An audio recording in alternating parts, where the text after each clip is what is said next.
Halo teman-teman, masih membahas Donghua Soulland, dimana kali ini kita akan memasuki season keduanya.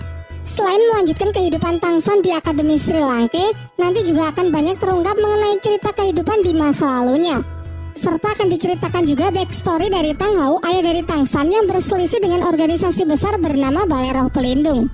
Bagi kalian yang belum menyaksikan season satunya, saya sarankan untuk menyaksikannya terlebih dahulu agar tidak gagal paham saat mengikuti ulasan kali ini ya.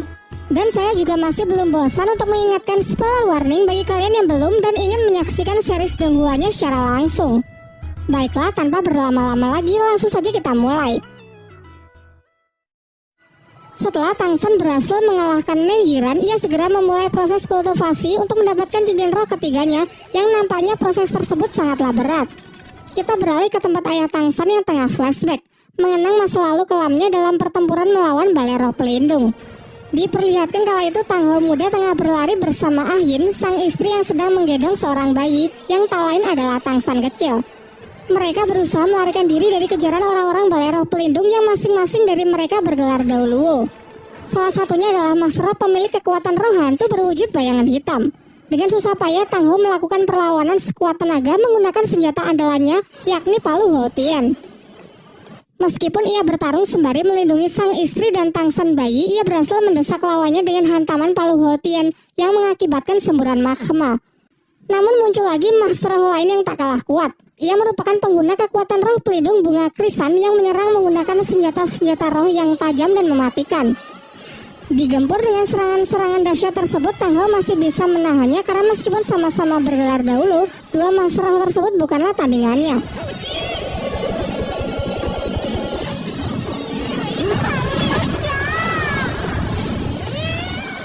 Sayangnya saat mereka kembali melanjutkan pelariannya untuk keluar dari tempat tersebut, datanglah pimpinan dari Balai Roh Pelindung dengan kekuatan yang luar biasa kuat. Ia bahkan menyebut dirinya sebagai dewa. Menyadari hal itu, Tang Hao pun segera mendorong Ah Yin pergi terlebih dahulu dengan harapan sang istri dan anaknya bisa terselamatkan terlebih dahulu. Sementara ia berniat mengorbankan dirinya dengan pertarungan sampai mati. Terlihat cahaya keemasan yang menyilaukan dari langit, pertanda kemunculan dari sang dewa Balai Roh Pelindung. Mereka pun akhirnya bertarung begitu dahsyatnya sebagai puncak perselisihan mereka.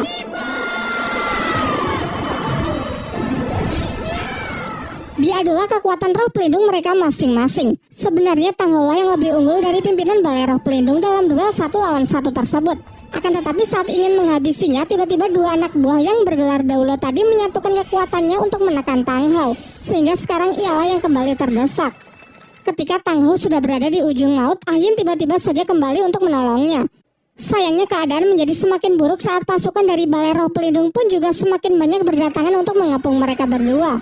Sampai pada akhirnya, Ah Yin yang merasa tidak punya pilihan lagi memutuskan untuk menyerahkan bayi Tangsan kepada Tang Hao dan berpesan agar Tang Hao merawatnya. Sementara ia akan mengorbankan dirinya dengan menyerahkan seluruh kekuatan miliknya kepada Tang Hao, sehingga ia harus rela kembali menjadi rumput biru perak kecil. Karena hasil latihannya selama ratusan ribu tahun ia berikan kepada Tang Hao dalam wujud cincin siluman roh berwarna merah berusia 100.000 tahun. Tang Hao yang sebenarnya tak menginginkan pengorbanan Ah Yin pun juga tak bisa berbuat apa-apa. Kini yang bisa ia lakukan hanyalah memenuhi permintaan terakhir dari istrinya tersebut untuk menjaga dan merawat Tangsan. Kembali ke masa sekarang, dari sisa benih Ah Yin yang dulu sempat ia tabur telah tumbuh baik di sebuah padang rumput. Tang Hao lalu menceritakan mengenai Tangsan yang kini telah tumbuh semakin dewasa dan semakin mirip dengan Ah Yin. Ia juga menceritakan mengenai Xiao, gadis yang selalu bersama dengan putranya tersebut. Ia berharap kalau mereka kelak tak akan bernasib sama dengan kedua orang tuanya, mengingat Xiao juga merupakan siluman roh yang telah berevolusi menjadi manusia.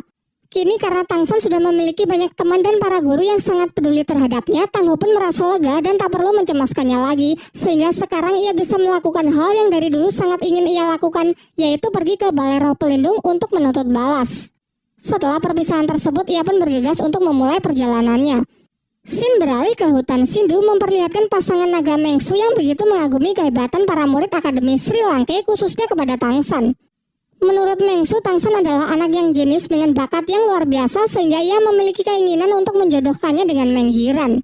Di sisi lain, Tangsan masih berupaya keras untuk mendapatkan cincin siluman roh ketiganya melalui proses yang terlihat begitu menyakitkan. Di tengah ketegangan itu, tiba-tiba Xiao kembali yang sontak mengejutkan mereka semua. Pandangan Xiao kemudian langsung tertuju kepada Tangsan yang sedang berjuang melakukan kultivasi yang begitu berat. Xiao yang merasa cemas menjelaskan bahwa proses penyerapan ini memang sangatlah beresiko. Karena berdasarkan apa yang pernah ia pelajari dari Master Xiao, di levelnya yang sekarang seharusnya Tangsen hanya boleh menyerap cincin roh maksimal 1500 tahun. Sementara siluman laba-laba yang sekarang ia serap sudah berusia lebih dari 2000 tahun. Pembicaraan beralih menanyakan bagaimana Xiao bisa selamat dari siluman kera raksasa. Dengan masih ingin menyembunyikan identitas aslinya, Xiao pun terpaksa mengarang cerita kalau tadi saat berada di dalam hutan, terdengar suara auman siluman kerbau yang membuat siluman kera raksasa lari ketakutan dan tak sengaja melepaskannya. Secara kebetulan saat ia terlempar, ia jatuh di samping seekor siluman roh berusia 1000 tahun yang sedang sekarat. Secara kebetulan lagi, saat itu juga ia telah mencapai level 30, sehingga ia pun segera menyerapnya untuk mendapatkan cincin ketiga.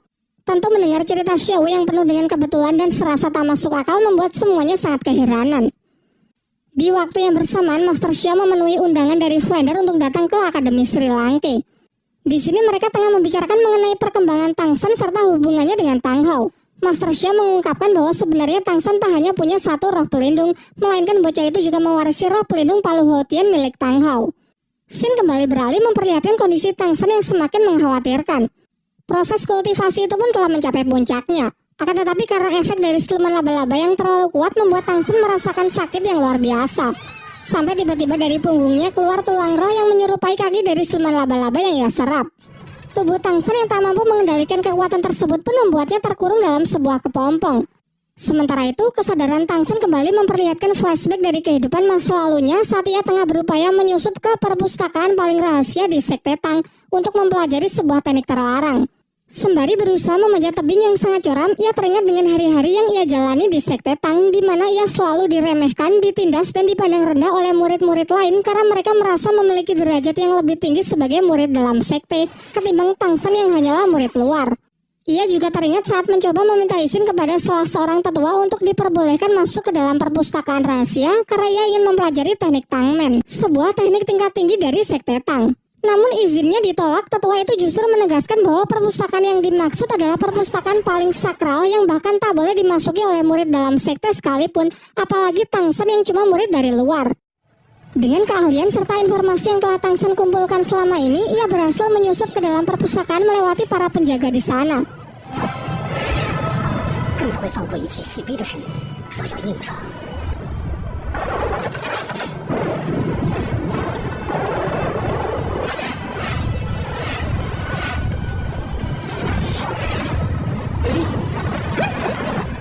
Sampai tibalah ia di lantai ketiga, tempat di mana gulungan teknik rahasia Tangmen disimpan. Saat ia berhasil membuka gulungan tersebut, ternyata keberadaannya sudah diketahui oleh tetua besar Tang Lan yang merupakan pimpinan tertinggi di Sekte Tang sekaligus penjaga dari tempat ini. Tangsen yang menyesali perbuatannya menyatakan siap menerima hukuman apapun, bahkan meskipun ia dihukum mati. Namun sang tetua justru menyelamatkannya. Kemudian ia justru menjelaskan mengenai Sekte Tang yang semakin hari semakin lemah. Padahal sekte ini dulu adalah sekte terkuat yang sangat disegani oleh semua orang. Alasannya sudah jelas, karena para generasi baru dalam sekte yang terlalu menyombongkan dirinya dari para murid luar, padahal mereka sama sekali tidak berbakat. Hal ini berakibat pada hilangnya banyak teknik rahasia dari Sekte Tang karena para generasi tersebut tak cukup kuat untuk bisa mempelajarinya. Sehingga ia merasa bahwa kehadiran dari Tangsen dengan bakat yang luar biasa mungkin bisa menjadi harapan baginya untuk bisa mengubah Sekte Tang dan membawanya mendapatkan kejayaannya kembali. Sin beralih ke masa sekarang memperlihatkan kondisi Tangsen yang semakin membaik dan akhirnya proses kultivasinya pun telah selesai. Isak tangis haru menyertai momen tersebut. Kemudian Tangsen menunjukkan tulang roh berwujud kaki laba-laba yang keluar dari punggungnya, yang bahkan ia sendiri tidak bisa menjelaskan kondisi apa yang sebenarnya telah terjadi. Saat mereka hendak meninggalkan hutan, tiba-tiba mereka diserang oleh segerombolan siluman laba-laba kecil yang sepertinya anak-anak dari siluman laba-laba yang telah dibunuh Tangsen. Semuanya pun mulai panik karena kekuatan mereka masih belum pulih dari pertarungan sebelumnya. Lalu Tangsen berinisiatif untuk memberikan mereka masing-masing senjata rahasianya, karena dengan senjata tersebutlah ia dapat menghabisi siluman laba-laba sebelumnya. Dan benar saja, senjata dari Tangsen sangatlah membantu dalam menghadapi para siluman laba-laba kecil. Senjata itu sangat efektif, bahkan untuk tipe support seperti Oishike pun bisa dengan mudah menggunakannya.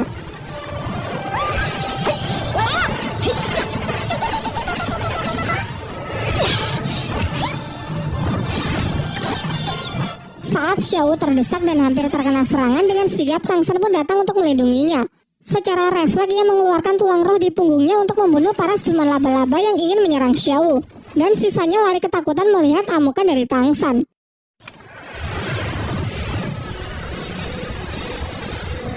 Singkat cerita, mereka semua pun berhasil kembali ke Akademi Sri Lanka. Guru Zhao lalu menceritakan semua kejadian yang mereka alami saat berada di dalam hutan Sindu mengenai Tangsan dan Oishike yang telah mendapatkan cincin roh ketiganya, serta kemunculan siluman roh kera raksasa yang sempat menculik Xiao.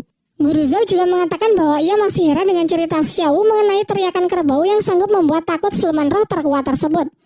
Kemudian masuklah Master Xiao dalam pembicaraan mereka dengan mengatakan mengenai keberadaan dari siluman roh yang jauh lebih kuat dari siluman kera raksasa di hutan Sindu yang menjadi kaisar sesungguhnya bagi para siluman roh. Makhluk mengerikan itu bernama Banteng Sanca Ungu, tinggal di dalam danau tenang yang menjadi pusat dari hutan Sindu. Terdapat sebuah kisah yang menceritakan bahwa dulu pernah ada seorang master roh bergelar Daoluo yang masuk jauh ke dalam hutan berniat menantang siluman kera raksasa untuk berduel. Namun di pusat hutan ia malah bertemu dengan siluman roh yang jauh lebih menakutkan dari siluman kera raksasa. Yang paling mengerikan bukan cuma ukurannya yang luar biasa besar, makhluk itu bahkan juga mengerti bahasa manusia.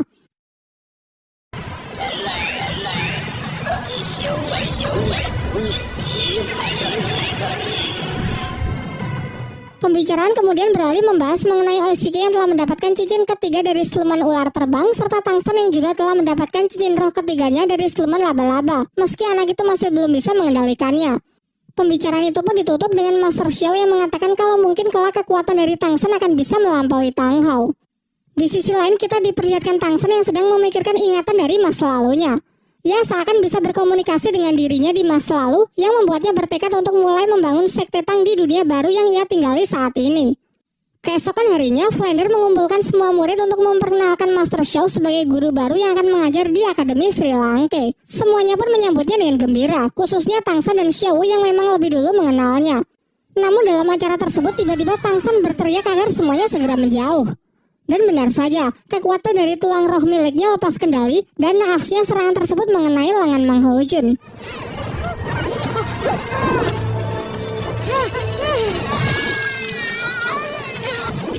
Master Xiao berusaha menghandle insiden tersebut dengan mencoba menenangkan Tangsan yang terlihat sangat panik. Sementara itu Mang Hojun yang lagi apes kondisinya semakin buruk karena serangan dari tulang roh Tangsan sangatlah beracun. Di bawah ia masuk ke dalam kamar. Master Xiao lalu menyuruh Tangsan agar kembali mengeluarkan tulang rohnya untuk menyerap racun di tubuh Mang Hojun karena hanya dengan cara itu Mang Hojun bisa diselamatkan. Tentu perintah itu membuat Tangsan sangat ragu karena bisa saja kekuatannya lepas kendali dan justru membuat kondisi Mang Hojun semakin memburuk. Sampai akhirnya setelah Master Xiao meyakinkannya, ia pun mencoba cara tersebut dan Mang Hojun pun akhirnya bisa diselamatkan. Keesokan harinya diperlihatkan Master Xiao yang kembali menceramahi Tangsan. Ia menjelaskan kelemahan terbesar Tangsan ada pada perasaannya yang membuatnya tidak bisa berpikir dengan jernih sehingga menghasilkan keputusan yang gegabah. Kemudian ia menyuruh Tangsan untuk menunjukkan kekuatan cincin roh ketiga yang baru ia serap. Master Xiao mengamati bahwa rumput biru perak miliknya lebih tipis namun lebih kuat dari sebelumnya.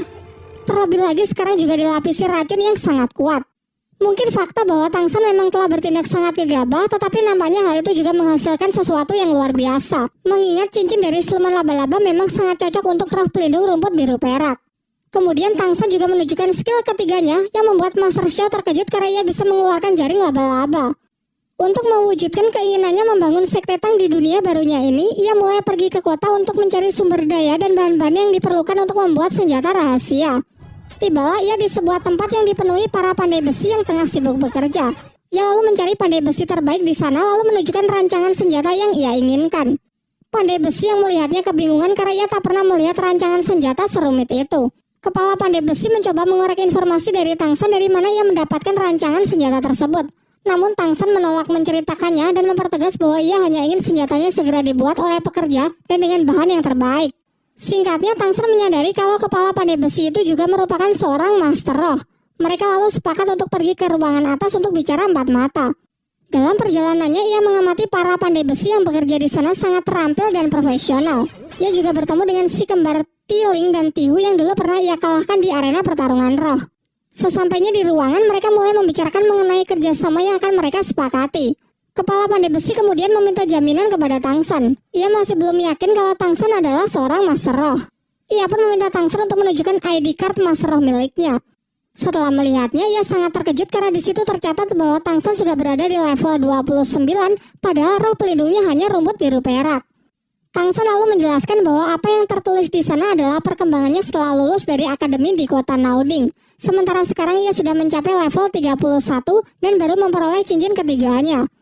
Tak lama setelah itu si kembar menyusul masuk setelah tahu akan ada proyek baru. Dari sini terungkap bahwa mereka ternyata adalah putra dari si kepala pandai besi. Mereka lalu menceritakan kalau Tang San adalah orang yang telah menyelamatkan nyawanya di arena pertarungan roh. Kala itu Xiao yang emosi ingin menghabisi mereka. Namun beruntung Tang San berhasil menghentikannya. Setelah mendengar cerita tersebut, tanpa pikir panjang ia pun menyepakati perjanjiannya dengan Tang San, mengingat Tang San telah berjasa untuk kedua putranya. Di sore harinya terlihat Tang San yang sedang menyendiri di sebuah tebing, tengah memikirkan sekte Tang yang akan ia bangun di dunia barunya ini. Tak lama setelah itu Xiao datang menghampirinya dan bertanya tentang apa yang sedang dipikirkan oleh Tang San. Namun Tang San berbohong dengan mengatakan kalau ia sedang memikirkan ayahnya dan juga Xiao. Sayangnya ketika baru mulai adegan romantis, tiba-tiba mereka dipanggil oleh teman-temannya. Keesokan paginya dimulailah latihan para murid Akademi Sri Lanka di bawah bimbingan langsung dari Master Xiao. Ia memerintahkan Dai Mumbai untuk maju, kemudian menjelaskan kalau Dai Mumbai harus bisa mengalahkan satu persatu murid Akademi Sri Lanka, mengingat di antara yang lain Dai Mumbai lah yang secara teori paling kuat karena telah mencapai level 37. Yang akan menjadi lawan pertamanya adalah Tang San. Namun Master Xiao melarang Tang San untuk menggunakan kekuatan cincin roh ketiga dan senjata rahasianya. Hal ini membuat Dai Mumbai protes. Menurutnya tidak akan adil karena Tang San memiliki level lebih rendah darinya. Selain itu akan percuma latihan bertarung jika harus membatasi kekuatan. Akhirnya Master Xiao pun membatalkan aturannya sehingga mereka bebas menggunakan apapun kemampuan mereka. Setelah mendapatkan aba-aba dari Master Xiao, pertarungan pun dimulai. Seperti biasa, Tang San melancarkan serangannya terlebih dahulu menggunakan rumput biru peraknya. Berkat cincin roh dari siluman laba-laba, kini tali akarnya menjadi lebih tipis namun menjadi jauh lebih kuat. Sebagai tipe crowd control, Tang San jelas tahu bahwa ia tak akan bisa menang jika berhadapan langsung dengan tipe fighter seperti Dai Mumbai. Oleh karena itu, ia stay menjaga jarak dan terus mencoba mengendalikan jalannya pertarungan. Kesalahan fatal dari Dai Mumbai adalah terlalu meremehkan musuhnya. Sampai Tang San akhirnya memiliki kesempatan untuk mengaktifkan skill ketiganya, yaitu tali akar jaring laba-laba. Dan kali ini Dai Mumbai tak lagi bisa sembarangan memotong karena selain kuat, jaring tersebut juga mengandung racun yang sangat mematikan. Dengan ini pertarungan mereka pun berakhir dengan Tang San yang keluar sebagai pemenangnya. Setelah Tang San menyerap kembali racun yang sempat mengenai Dai Mumbai, pertarungan selanjutnya segera dimulai antara dirinya melawan Mang Ho Jun dan Oishike.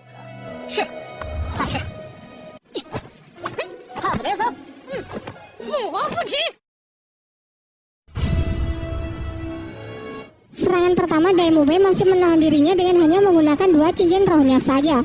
Namun serangan tersebut dapat diatasi oleh Mang Ho Jun dengan hampir mengeluarkan seluruh tenaganya. Cukup untuk menekan Dai Mumbai karena ia tak mempertimbangkan kalau api Mang Ho Jun telah meningkat semenjak dari hutan Sindu.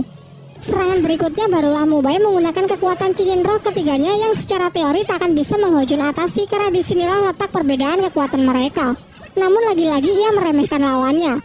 Mumbai lupa kalau di pihak Mang Ho Jun terdapat Oishike yang secara terus-menerus dapat mensuplai energi untuk Mang Ho Jun, sehingga meski menggunakan tenaga penuh di setiap serangannya, Mang Ho Jun tidak khawatir akan kehabisan tenaga. Terlebih lagi ia tahu betul apa yang menjadi kelemahan dari Dai Mumbai.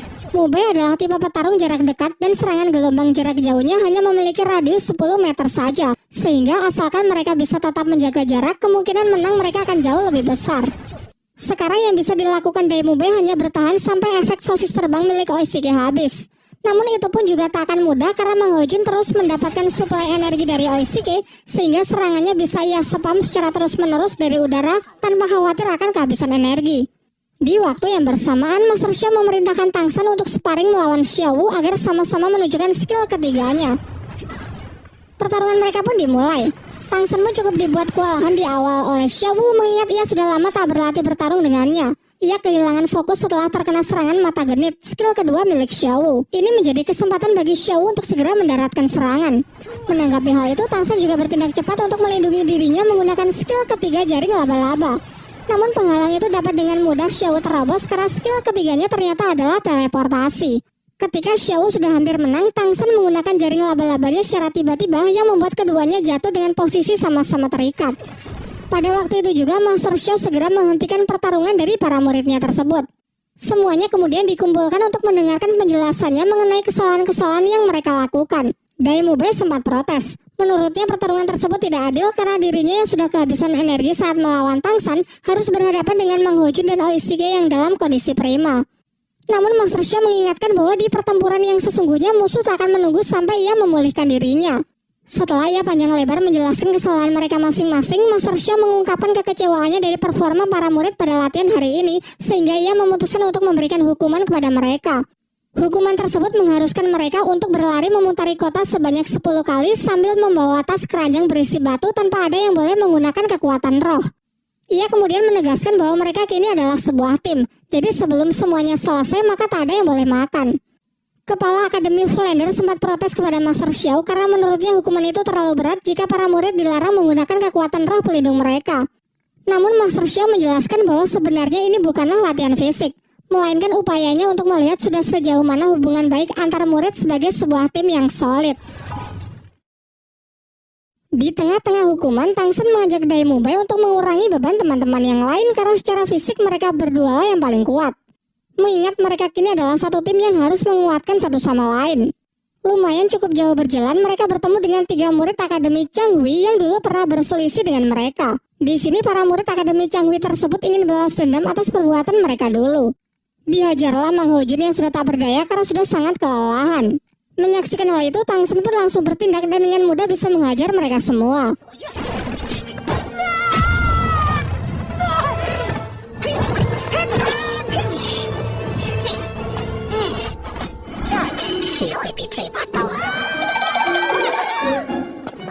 Kemudian melanjutkan hukuman tersebut, teman-teman yang lain mengambil kembali beban yang sempat dititipkan ke Tangsen dan Daimube karena melihat mereka berdua yang memikul beban terlalu berat. Singkat cerita, setelah berupaya keras melewati masa-masa sulit, mereka semua pun telah menyelesaikan hukuman dan tiba di gerbang Akademi Sri Langke.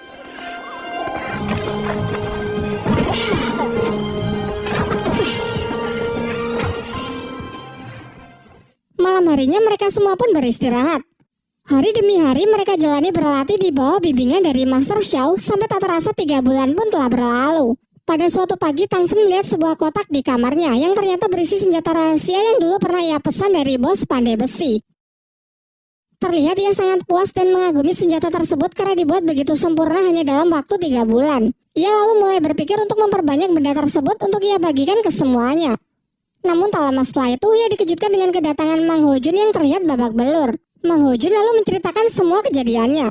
Bahwa tadi ia mencoba mendekati gadis yang menjadi panitia pendaftaran arena pertarungan roh, meskipun beberapa kali ditolak, ia memutuskan untuk mengantarnya pulang. Akan tetapi dalam perjalanan pulang, gadis itu diganggu oleh seorang preman mesum bernama Bule. Tentu ia pun bergegas untuk melindunginya sehingga pertarungan pun tak terhindarkan. Sayangnya Mang Hojun bukanlah tandingan dari Bule, karena si preman mesum tersebut ternyata adalah seorang master roh yang telah mencapai level 40 dan memiliki 4 cincin roh dengan kekuatan bayangan kegelapan. Perbedaan kekuatan tersebut membuatnya dihajar habis-habisan sampai babak belur. Banyak yang mengatakan kalau Bule memang merupakan penjahat mesum yang meresahkan karena sering menggoda, melecehkan, bahkan memperkaos gadis-gadis di kota. Dengan statusnya sebagai master roh level 40 membuat ia banyak ditakuti oleh warga kota. Setelah mendengar cerita Mang Hojun membuat Daimube sangat emosi karena menurutnya orang-orang seperti inilah yang sangat merusak reputasi dari seorang master roh. Tangsen yang sepakat menginisiasi agar Akademi Sri Langke mengambil tindakan untuk memberinya pelajaran. Namun dalam masalah ini mereka berempat memutuskan untuk bertindak sendiri tanpa melibatkan Akademi Sri Langke. Mereka pun mengendap-endap keluar asrama. Xiao yang mengetahui pergerakan mereka menawarkan dirinya untuk ikut membantu.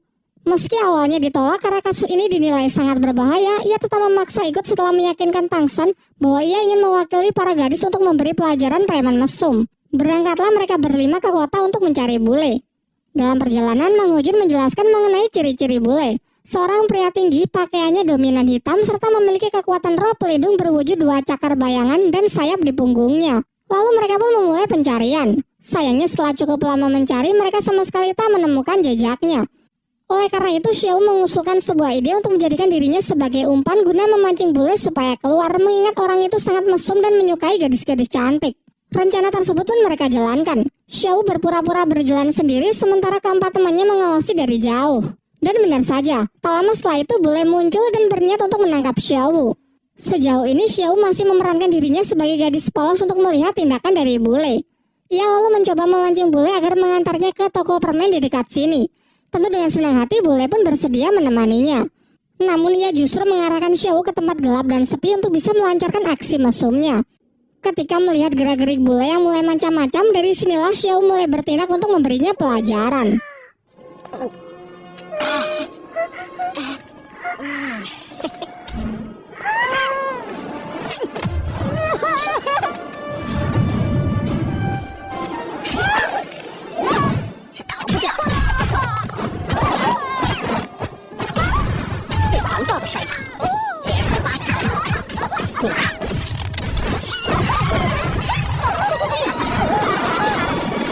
Setelah Xiao menghajarnya hingga babak belur, mereka berniat untuk langsung pulang. Namun Tang Shen merasa kalau hukuman seperti ini masih belum cukup untuk membuat orang ini jera, sehingga ia ingin memberinya hukuman yang tak pernah akan bisa ia lupakan seumur hidupnya.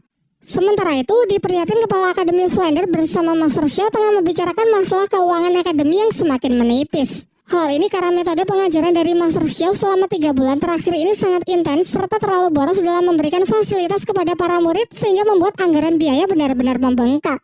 Namun Master Xiao mengatakan agar Flounder tak merisaukan hal tersebut, karena ia memiliki rencana tersendiri untuk memperbaiki keuangan akademi sekaligus sambil melatih para murid ke tingkat berikutnya.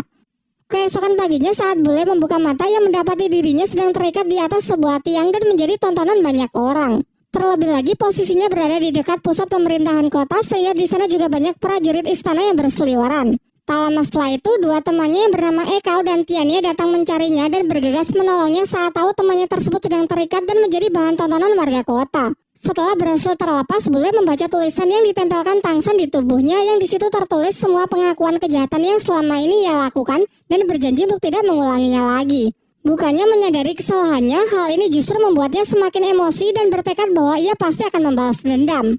Di sisi lain, semua murid Akademi Sri Lanka berkumpul untuk menerima latihan tahap kedua di bawah bimbingan dari Master Xiao.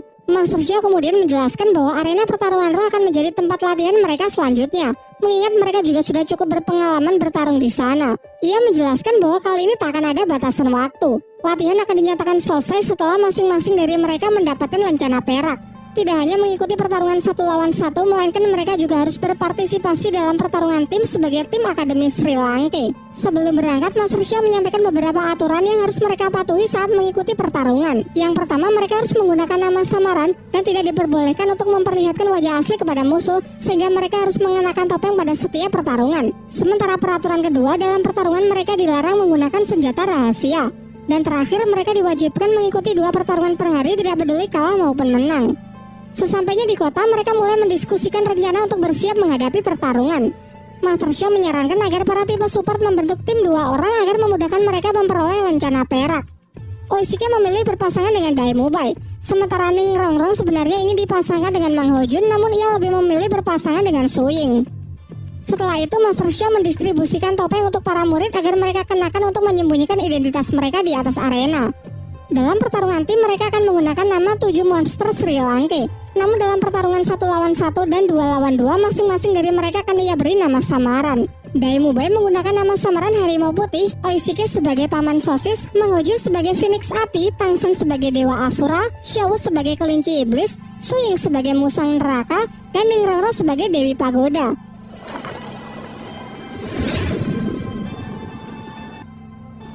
Singkat cerita, dengan masing-masing skin barunya, para murid Akademi Sri Lanka pun memasuki arena pertarungan. Pertarungan pertama dimulai oleh pasangan Tang Shen dan Xiao melawan tim tikus dan kucing. Tercatat tim yang menjadi lawannya ini telah menang sebanyak 5 kali berturut-turut, sehingga tidak heran kalau semua penonton berekspektasi tinggi kalau tim Tang Shen akan dibuat babak belur.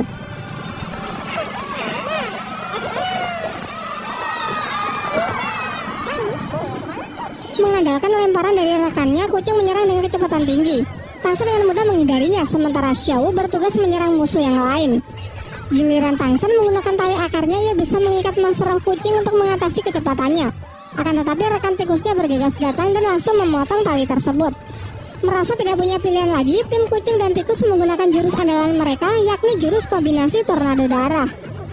Dengan memanfaatkan putaran berkecepatan super dari si tikus, terbentuklah pusaran angin yang dipertajam dengan cakar kucing dari rekannya. Sebuah teknik yang bisa digunakan menyerang sekaligus bertahan di waktu yang bersamaan. Menanggapi serangan itu, Tang Shen pun menggunakan skill keduanya, yaitu tali akar parasit, sebuah teknik di mana ia mampu menumbuhkan tali akarnya di permukaan kulit target, kemudian melilitnya dengan kuat.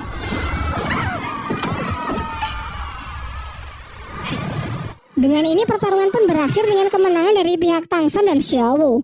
Setelah itu giliran teman-teman Tangsan yang maju untuk bertarung dan mereka semua bisa memenangkannya. Meskipun sayangnya kita tidak diperlihatkan scene pertarungan tersebut. Beberapa lama setelah itu pertarungan berikutnya adalah pertarungan tim yang melibatkan seluruh siswa Akademi Sri Lanka. Dalam briefingnya, Master Xia menjelaskan mengenai pentingnya kerjasama tim demi memenangkan pertarungan kali ini. Mengingat lawan mereka yang pastinya akan jauh lebih kuat dibandingkan saat mereka bertarung secara individu.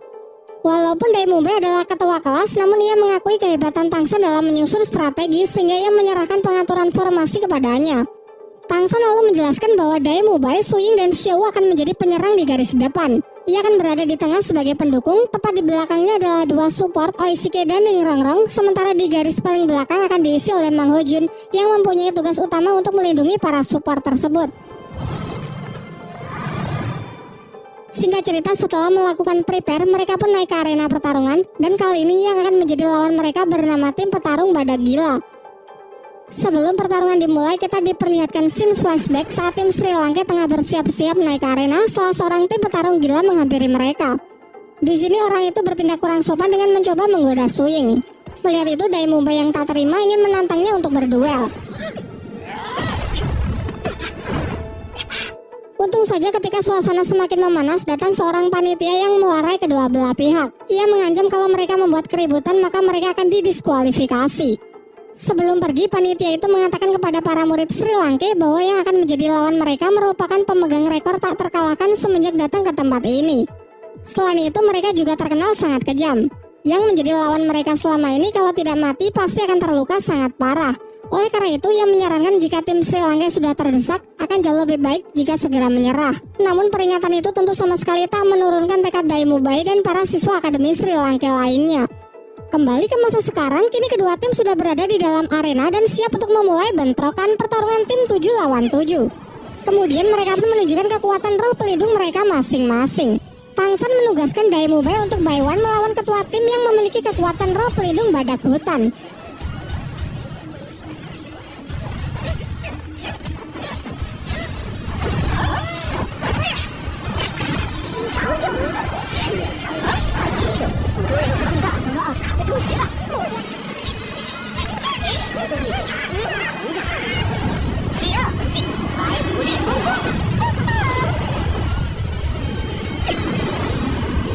Dengan skill ketiganya, jaring laba-laba Tangsan berhasil menjerat ketua tim petarung gila.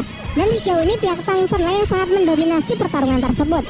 Akan tetapi pada langkah berikutnya, Tangsan salah perhitungan. Ia mengabaikan peringatan dari Master Xia untuk menghabisi tipe support dari pihak lawan yang memiliki kekuatan roh pelindung cakram harapan. Setelah orang tersebut berhasil menyelesaikan persiapan tekniknya, kini masing-masing dari anggota tim petarung badak gila mendapatkan buff kekuatan dan kecepatan secara signifikan. Terlebih lagi, skill itu memiliki pasif untuk menghilangkan rasa sakit, sehingga pihaknya bisa terus bertarung secara membabi buta. Dengan ini keadaan pun berbalik 180 derajat. Merasa pihaknya semakin terdesak, Tangsan pun menginisiasi untuk memanfaatkan sosis terbang Oishike guna menghindari kegilaan dari lawannya. Namun masalahnya skill Oishike juga tak akan bisa bertahan lama. Terlebih lagi pihak lawan yang tak kehabisan akal, mereka masing-masing mendesak pihak Tangsan dengan menggunakan serangan bebatuan. Kondisi semakin diperparah dengan Ning Rongrong yang terkena jeratan jaring laba-laba dari si musuh wanita. Beruntung saat akan menghantam pilar, Oishike datang untuk melindunginya. Karena durasi sosis terbang hampir mencapai batasnya, Tangsan meminta Oishike untuk membuatkannya lagi. Sayangnya sekarang kekuatan Oishike sudah terkuras habis sehingga ia hanya bisa membuat satu sosis lagi. Tangsan berencana memakan sosis terakhir tersebut, sementara teman-temannya ia perintahkan untuk keluar dari arena karena ia ingin menyelesaikan pertempuran seorang diri. Teman-temannya pun menurutinya untuk keluar arena dan mempercayakan semuanya kepada Tangsan. Menurut pengamatan Tangsan, ia menyadari kalau semua musuh yang mendapatkan buff memasuki mode setan, yang artinya meski kekuatannya meningkat drastis, namun perlahan kesadaran mereka mulai menghilang. Sehingga target utama Tangsan adalah untuk mengalahkan si wanita laba-laba yang menjadi satu-satunya anggota tim yang terjaga.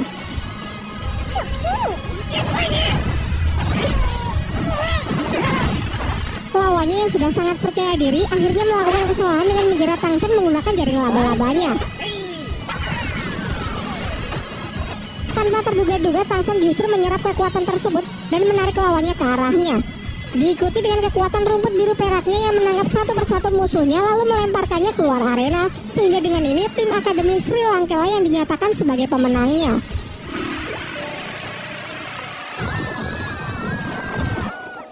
史莱克七怪之一，千手修罗。今天我们大获全胜。 Pasca pertarungan tersebut, mereka semua pun berkumpul untuk melakukan evaluasi. Para murid Sri Lanka meminta maaf karena sepanjang pertarungan mereka telah banyak melakukan kesalahan. Namun Master Shao mengungkapkan kalau ia cukup puas dengan pertarungan yang mereka sajikan.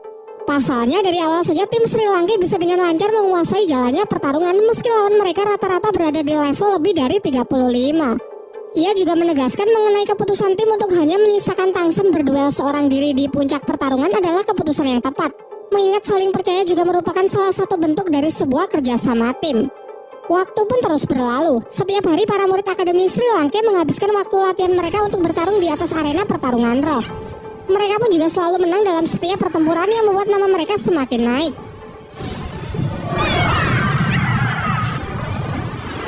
Kehebatan mereka menggema di seluruh penjuru kota sehingga banyak warga kota yang sangat mengidolakan dan mendukung mereka pada setiap pertempuran. Ketika memasuki pertarungan ke-28, Master Shao kembali mendaftarkan para murid Akademi Sri Lanka untuk segera mendapatkan lencana peraknya. Karena jika hari ini mereka berhasil menang, maka sudah pasti mereka akan mencapai rank tersebut. Namun saat panitia pendaftaran tahu kalau yang Master Shao daftarkan adalah 7 monster Akademi Sri Lanka, ia menjadi sangat excited dan bergegas mengantarnya untuk menemui penyelenggara arena pertarungan roh. Dimulailah pembicaraan mereka. Si penyelenggara mengungkapkan kekagumannya terhadap murid-murid Sri Lanka yang mengukir sejarah baru di tempatnya sebagai tim yang paling lama mendapatkan win streak atau kemenangan beruntun, padahal sebagian anggota tim bahkan belum mencapai level 30. Oleh karena itu, ia menawarkan sebuah kesepakatan dengan Master Shao untuk mengikut sertakan para muridnya tersebut mengikuti turnamen di arena pertarungan pusat. Jika Master Shao sepakat, maka hari ini juga orang tersebut akan memberikan lencana perak untuk tim Sri Lanka. Kemudian si penyelenggara menceritakan masalah sebenarnya yang tengah ia hadapi. Dalam aturannya, setiap arena cabang harus mendelegasikan tim terbaik mereka untuk mengikuti turnamen di arena pusat. Dan sebelumnya yang ia delegasikan adalah tim petarung Badak Gila. Menurutnya untuk saat ini, tim petarung Badak Gila merupakan tim terbaik yang ia miliki. Namun timnya tersebut kalah telak sehingga ia mengalami kerugian yang sangat besar karena dalam pertarungan yang diselenggarakan banyak uang yang harus dipertaruhkan. Berdasarkan analisisnya, penentu kemenangan dari sebuah tim bukan cuma masalah level, melainkan kombinasi kekuatan roh pelindung dari masing-masing anggota tim yang saling mendukung satu sama lain. Menurutnya, tim 7 monster Sri Lanka memiliki hal tersebut. Selain itu, kemenangan tim Sri Lanka sebanyak 27 kali berturut-turut sudah cukup untuk membuktikan kalau mereka memanglah sebuah tim yang sangat kuat. Sehingga dengan alasan itu, ia berencana menjadikan mereka sebagai delegasi berikutnya dengan imbalan sejumlah koin emas. Setelah Master Shao melihat daftar anggota tim yang akan menjadi lawan murid-muridnya, tanpa pikir panjang ia pun menyepakatinya. Setelah itu Master Shao mencoba mendiskusikannya dengan Pak Kepala Akademi Flander. Awalnya Flander menyayangkan keputusan Master Shao yang terlihat terburu-buru menyepakatinya begitu saja. Namun setelah Master Shao menjelaskan bahwa imbalan yang ditawarkan mencapai 10.000 koin emas, jumlah yang sangat fantastis untuk memperbaiki perekonomian akademi, semuanya pun langsung sepakat. Lagi pula menurutnya ini akan menjadi sebuah latihan yang sangat bagus bagi tim Sri Lanka. Mereka lalu mulai menginvestigasi kemampuan dari para anggota tim yang akan menjadi lawan mereka. Tim ini berasal dari Akademi Tiandu. Ketua tim bernama Yu Tianfeng, level 39 dengan kekuatan roh pelindung naga petir biru. Wakil ketua bernama Du Guyan, level 38 dengan kekuatan roh pelindung ular giok. Anggota pertama bernama Osler, level 36 dengan kekuatan roh pelindung macan tutul. Anggota kedua bernama Si Lingling, level 35, tipe support dengan roh pelindung bunga apel. Anggota berikutnya adalah Simo bersaudara dengan kekuatan roh pelindung penyu hitam. Sementara anggota terakhir bernama Yu Feng, kekuatan roh pelindung siulan burung angin dengan level 36. Master Shao kemudian mengatakan akan mengizinkan Tangsen menggunakan tulang rohnya, namun tidak dengan senjata rahasianya. Menurut perhitungan Master Shao, persentase kemenangan dari tim Sri Lanka tak lebih dari 30% karena selain kuat dari segi kemampuan individu, lawan mereka juga merupakan tim yang memiliki komposisi begitu lengkap. Ia lalu menyarankan agar para murid mewaspadai ketua dan wakil ketua dari tim lawannya. Karena kekuatan roh pelindung naga biru yang dimiliki Yu Tianfeng adalah jenis paling kuat dari semua jenis hewan buas. Wakil ketua yang bernama Du Guyan juga harus diwaspadai karena roh pelindung ular giok merupakan tipe pengendali yang menggunakan racun yang sangat mematikan. Dalam sejarah dunia dahulu, hanya satu orang master roh yang memiliki pengendali racun terkuat yang bisa jadi Du Guyan adalah keturunannya, mengingat sama-sama memiliki roh pelindung ular giok. Ning Rongrong kemudian mengungkapkan mengenai Si Lingling, tipe support yang memiliki teknik healing area, memiliki kekuatan penyembuh yang sangat menakjubkan. Sehingga dengan komposisi tim yang nyaris sempurna, nampaknya ia ragu kalau Sri Lanka punya kesempatan. Namun Tangsen masih yakin kalau Sri Lanka bisa menang. Di sisi lain, anak-anak Akademi Tiandu juga tengah membahas tim yang akan menjadi lawan mereka berikutnya. Namun mereka sangat percaya diri mau siapapun lawannya pasti dengan mudah bisa mereka kalahkan. Tak lama setelah itu datang guru mereka yang justru mengatakan kalau musuh kali ini tidak akan bisa dianggap enteng karena mungkin memiliki kekuatan yang sepadan dengan mereka. Tim tersebut bernama 7 Monster Sri Lanka dengan kemenangan 27 berturut-turut dan baru saja mendapatkan lencana perak. Sebelum pergi, sang guru berpesan jika tim Tiandu berhasil menang, ia melarang keras untuk menyakiti serius murid-murid Sri Lanka. Termasuk jika nanti mereka sampai terkena racun Duguyan, maka setelah pertarungan Duguyan harus memberikan penawarnya. Ia menambahkan akan memberitahukan alasannya nanti setelah pertarungan.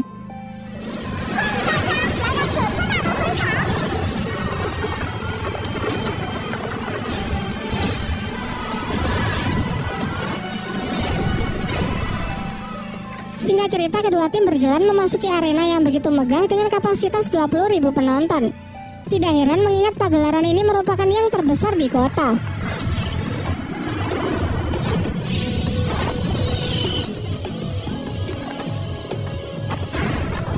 Kemudian mulailah mereka saling menunjukkan kekuatan roh pelindungnya masing-masing. Tim Sri Lanka melakukannya secara bergantian sekaligus untuk membentuk dan merapatkan formasi mereka.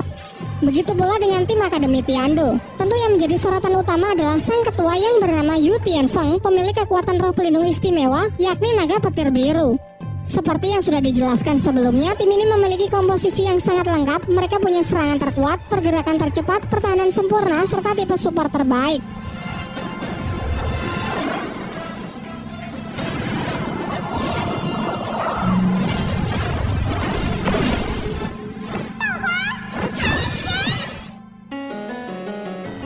Daimubai memulai serangan pertamanya, berniat menghancurkan pertahanan lawan terlebih dahulu. Sayangnya ia tak cukup kuat untuk bisa menembusnya. Kemudian Tianfeng langsung memanfaatkan kesempatan ini untuk menjatuhkan Daimubai menggunakan skill pertamanya, yaitu serangan cakar petir. Kilatan dari tekniknya tersebut bahkan dapat menyilaukan seluruh arena. Beruntung Tangsen bertindak cepat untuk menarik jauh Daimubai sehingga ia terhindar dari serangan fatal tersebut. Giliran divisi penyerang dari tim Sri Lanka yang maju untuk melancarkan serangan guna mengobrak-abrik formasi lawan. Sementara Tangsen sejauh ini masih mengambil peran sebagai pendukung dari jarak jauh. Bahkan teknik yang Tangsen gunakan cukup untuk membuat Tianfeng terpukau karena Tangsen bisa dengan mudah mengendalikan rumput biru perak seolah-olah sudah menjadi tangan dan kakinya. Terlebih lagi ia sanggup menggunakannya untuk mengendalikan beberapa anggota tim dalam waktu yang bersamaan. Kali ini Yu Tianfeng yang telah salah perhitungan. Dengan tindakannya yang terlalu gegabah menyerang Tangsen justru membuatnya masuk ke dalam perangkap tim Sri Lanka. Sekilas kita juga diperlihatkan flashback saat Tangsen memimpin diskusi pembahasan rencana pertarungan bersama timnya. Ia berpikir kalau nyawa dari tim musuh berada di ketuanya. Karena kekuatannya yang sangat spesial tentu membuat Tianfeng akan sangat percaya diri, sehingga hal ini bisa dimanfaatkan Tangsen untuk memberinya perangkap.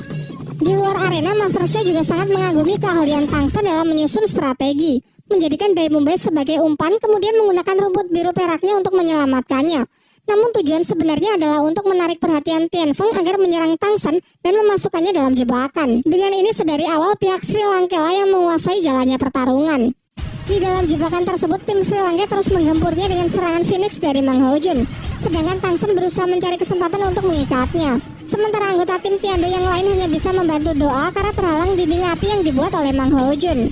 Ketika Tianfeng mencoba mengerahkan seluruh tenaganya untuk melepaskan diri, di sisi lain Daimubai sudah bersiap dengan serangan gelombang harimau penghancurnya.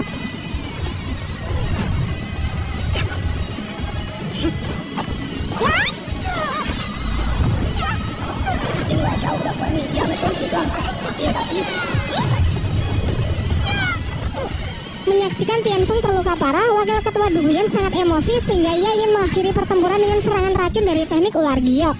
Hal ini sempat membuat guru mereka khawatir mengingat racun tersebut yang dapat langsung membunuh lawan dalam sekejap hanya dengan sekali sentuh. Menyadari serangan tersebut, Tangsen segera bertindak cepat untuk menarik mundur seluruh anggota timnya.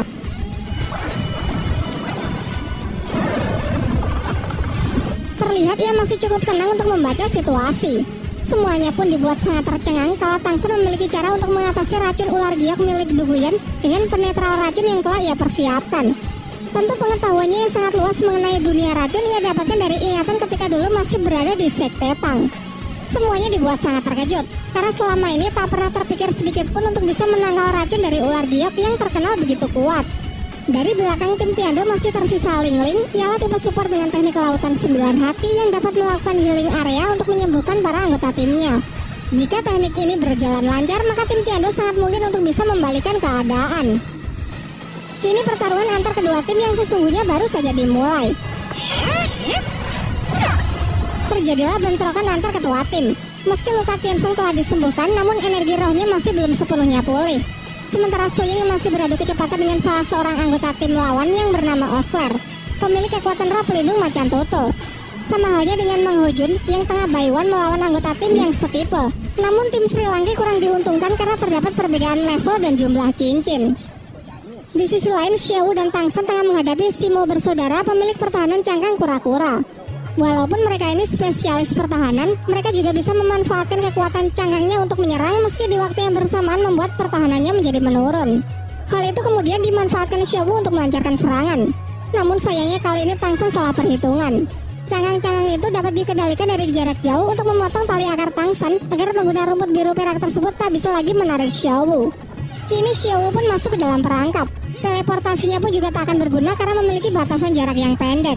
Akibatnya ia terluka sangat parah karena menerima serangan telak dari Simo bersaudara. Mang Hojun yang sangat emosi mengerahkan seluruh tenaganya untuk melepaskan auman Phoenix.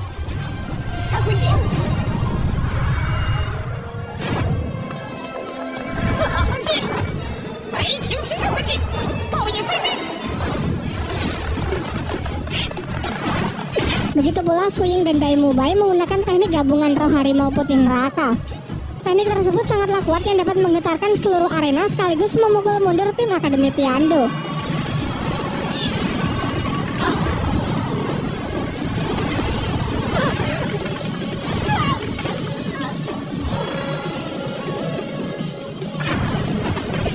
Setelah kehebohan itu diperlihatkan Simo bersaudara yang akan segera menerima amukan dari sang pangeran rumput biru perak. Tang San pun tak akan menahan dirinya lagi. Dengan penuh emosi ia mengeluarkan tulang roh laba-labanya untuk pertama kalinya di atas arena. Di waktu yang bersamaan Tang San menggunakan skill ketiga jaring laba-laba untuk menjatuhkan lawan pengguna teknik roh angin. Selanjutnya ia memancing Simo bersaudara untuk melancarkan serangan terkuatnya, yang kemudian justru ia arahkan agar serangan tersebut mengenai sang ketua tim. Setelah itu ia segera bergerak cepat untuk menjatuhkan Simo bersaudara dan tanpa jeda ia langsung berlari ke arah Duguyan. Diperlihatkan racun Duguyan juga sama sekali tak mempan karena basically teknik laba-laba Tang San juga merupakan teknik yang beracun. Dengan tatapan yang sangat dingin, Tang San menangkap Duguyan dan seolah-olah memiliki hasrat yang kuat untuk membunuhnya. Melihat hal itu, Tianfeng menyuruh Tang San untuk melepaskannya kemudian menyatakan kalau timnya sudah menyerah. Emosi Tang San perlahan mulai surut setelah mengingat ucapan dari Master Xiao. Ia lalu bergegas menyerap kembali racunnya sebelum menuju jantung target dan membunuhnya. Terakhir ia meminta Ling Ling, anggota tim lawan yang memiliki teknik healing agar juga menyembuhkan Xiao yang tengah terluka.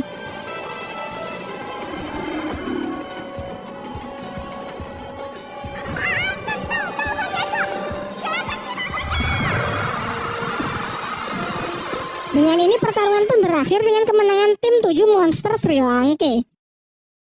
Setelah tim Akademi Tiando berhasil dikalahkan oleh tim Akademi Sri Lanka, dengan penuh kekecewaan mereka pun saling menyalahkan dirinya sendiri masing-masing. Namun sang guru yang diketahui bernama Xing Ming kembali memberikan mereka semangat bahwa kekalahan ini bukanlah sesuatu yang buruk, melainkan justru menjadi pembelajaran bagi mereka untuk menghilangkan sikap sombong dan takabur, serta membuat mereka terus berlatih agar bisa menjadi lebih baik ke depannya. Sementara itu di pihak lain, semua murid Akademi Sri Lanka terlihat sangat gembira atas kemenangan yang luar biasa. Dengan ini latihan tahap kedua telah berakhir karena setelah memenangkan pertarungan tersebut, masing-masing mereka sudah berhasil mendapatkan lencana perak. Di tengah pembicaraan, Xing Ming selaku guru dari tim Akademi Tiando tiba-tiba datang dan langsung memberikan hormat kepada Pak Kepala Akademi Flander. Dari sini pun terungkap bahwa Xing Ming ternyata merupakan alumni dari Akademi Sri Lanka, sehingga Flander dan Guru Zhou adalah mantan gurunya. Inilah yang menjadi alasan mengapa kemarin sebelum pertarungan mereka, Xing Ming sempat memperingatkan timnya agar jika mereka menang, mereka tidak melukai serius para murid Sri Lanka. Namun siapa sangka malah timnya lah yang harus menerima kekalahan. Flander kemudian memperkenalkan Xing Ming kepada Master Xiao, yang merupakan guru baru di Akademi Sri Lanka.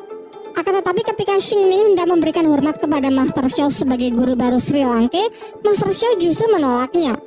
Flander lalu menjelaskan kalau Master Xiao ini adalah paman dari salah satu murid Xingming yang bernama Yu Tianfeng, sehingga bisa dikatakan kedudukan mereka saat ini setara.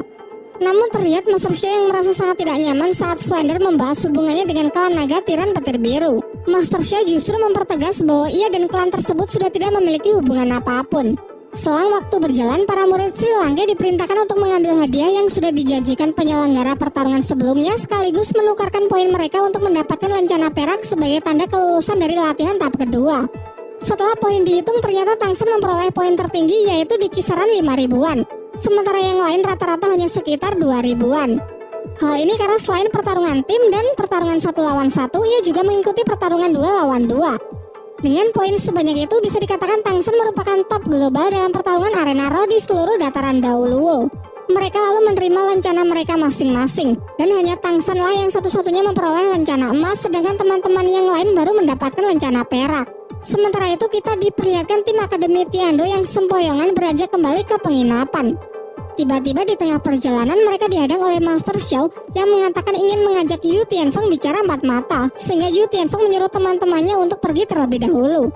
Master Xiao memulai percakapan dengan memuji keponakannya tersebut yang telah bekerja keras hingga bisa mencapai level 39 di usianya sekarang. Kemudian ia menanyakan mengenai kabar ayah dan kakeknya. Tianfeng menjawab bahwa mereka baik-baik saja, namun kakek sudah semakin tua sehingga semua urusan klan diurus oleh ayahnya. Lalu ia meminta agar Master Xiao pulang ke kerajaan Tiando karena ayah dan kakeknya sebenarnya sangat merindukannya. Tetapi Master Xiao menolak hal itu. Ia mengatakan kalau itu mustahil karena hubungannya dengan klan naga sudah lama berakhir. Beralih membicarakan pertarungan hari ini, Tianfeng meminta maaf karena kekalahannya telah membuat malu klan naga tiran petir biru. Namun Master Xiao menjelaskan kalau Tianfeng sebenarnya bukan kalah melawan tim Sri Lanka, melainkan kalah melawan sikap angkuh dirinya sendiri, sehingga dengan mudah bisa masuk ke dalam jebakan yang dibuat oleh musuh. Sebelum pergi, ia berpesan agar Tianfeng menjadikan kekalahannya hari ini sebagai pelajaran berharga untuk terus berlatih menjadi Master Roh yang jauh lebih kuat. Sin lalu berpindah memperlihatkan Flander yang mentraktir makan malam guru Xingming dan para murid Sri Lanka. Semua berjalan menyenangkan sampai Master Xiao datang dan tiba-tiba mengatakan kalau ia akan menyerahkan semua murid Sri Lanka kepada kerajaan Tiando. Kemudian ia menjelaskannya lebih rinci, bahwa sebentar lagi akan ada turnamen terbesar bagi para Master Roh di dunia Daoluo. Sayangnya turnamen tersebut hanya boleh diikuti oleh para murid dari akademi resmi. Sedangkan sudah dijelaskan sebelumnya bahwa Akademi Sri Lanka bukanlah akademi resmi.